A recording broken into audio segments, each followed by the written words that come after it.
Dicas para fixar limites. Não temos de construir barricadas para proteger nosso território. Não precisamos ser supervigilantes. Precisamos aprender a prestar atenção. Aqui vão algumas dicas para fortalecer a capacidade de estabelecer limites. Quando identificar o que precisa para estabelecer um limite com alguém, faça isso claramente, preferivelmente sem raiva e com o menor número possível de palavras. Evite justificativas, racionalizações ou desculpas. Apresente uma explicação rápida, se isso fizer sentido. Não seremos capazes de manter relações íntimas até que possamos dizer às pessoas o que nos magoa e o que nos faz bem. A pessoa mais importante para saber dos nossos limites somos nós mesmos. Não podemos, simultaneamente, estabelecer um limite e tomar conta dos sentimentos de outra pessoa. Os dois atos são mutuamente exclusivos. Já dei essa dica antes, mas sempre é bom repetir. Provavelmente sentiremos vergonha e medo ao estabelecermos limites, mas faça-lo de qualquer modo. As pessoas podem não saber que estão ultrapassando seus limites, e ninguém respeita as pessoas que podem usar os limites saudáveis. Beneficiam a todos. As crianças e os adultos se sentem mais confortáveis em volta de nós. Ódio, raiva, reclamações e choradeiras são dicas para limites que precisamos estabelecer. As coisas que dizemos não poder suportar, não gostar, nos enraivecer e odiar podem ser áreas clamando por limites. Recuperar-se não significa ter raiva, chorar ou reclamar. Recuperar-se significa aprendermos a escutar a nós mesmos de pertinho para ouvir o que estamos dizendo. Essas coisas indicam problemas, como uma luz vermelha piscando no painel do carro. A vergonha e o medo podem ser a barreira que precisamos romper para cuidar de nós mesmos. Outras dicas de que estamos precisando estabelecer limites são nos sentirmos ameaçados, sufocados ou feitos de vítimas por alguém. Precisamos prestar atenção ao que nosso corpo nos está dizendo. Podemos precisar sentir raiva para estabelecer um limite, mas não precisamos ficar com raiva para mantê-lo. Seremos testados quando estabelecermos limites. Pode ter certeza disso. De nada adianta estabelecer um limite se não estamos prontos para pô-lo em execução. O segredo de estabelecer limites não é convencer alguém de que nós temos limites, ou é convencer a nós mesmos, uma vez que realmente sabemos os limites que queremos impor. Não será difícil convencer os outros. Na verdade, as pessoas geralmente sentem quando chegamos ao nosso limite. Deixaremos de atrair tantos invasores.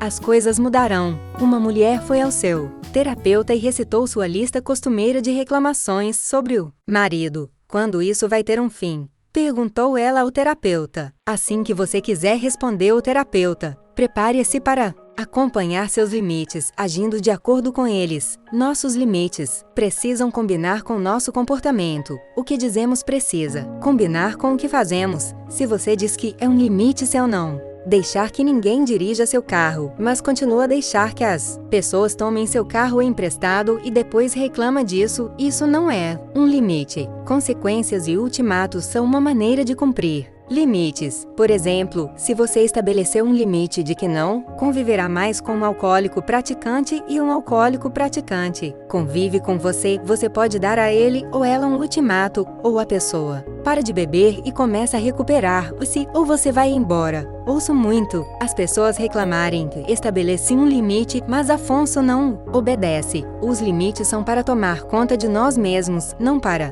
controlar os outros. Se estabelecemos o limite de não ficarmos perto de alcoólicos praticantes, isso não força Afonso a parar de beber. Afonso pode escolher entre beber ou não beber. Nosso limite nos dá uma diretriz para fazermos nossa escolha se queremos ou não ficar perto de Afonso. Algumas pessoas ficam felizes em respeitar nossos limites. O problema não é o que elas estão fazendo conosco, é o que estamos fazendo com nós mesmos. Algumas pessoas podem ficar zangadas conosco por estabelecermos limites, principalmente se estamos mudando um sistema ao estabelecer um limite onde antes não havia nenhum. As pessoas ficam zangadas, principalmente quando viemos tomando conta delas ou permitindo que elas nos usassem ou nos controlassem, e depois decidimos que é hora de mudar isso. Estabelecemos limites quando Estamos prontos, nem um minuto antes. Fazemos isso a nosso próprio tempo, não ao tempo de alguém, mais menos de nosso terapeuta, de nosso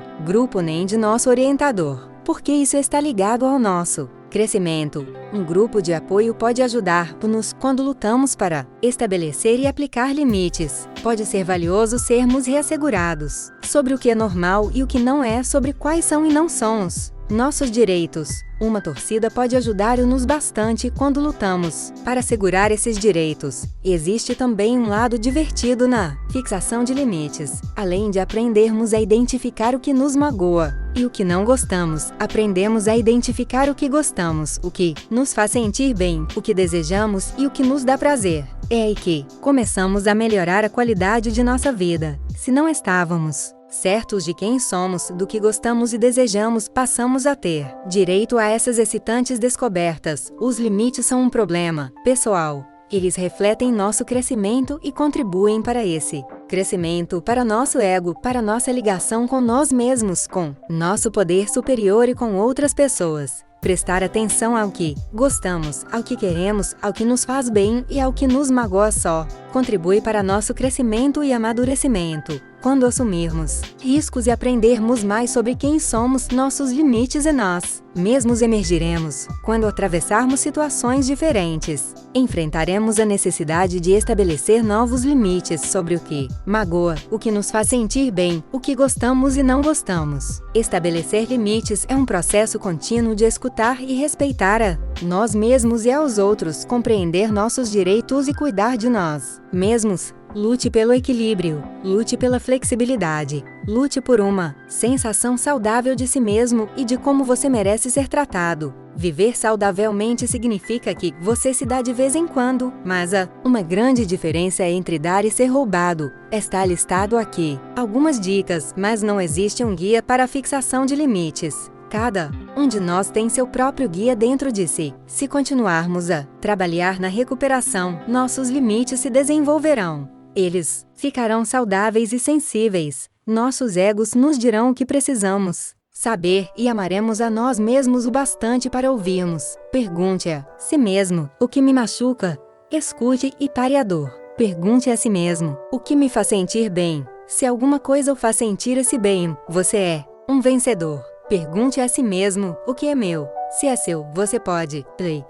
Se não for, não ponha no bolso. Pergunte a si mesmo: o que estou disposto a perder? Talvez você não tenha nada a ceder.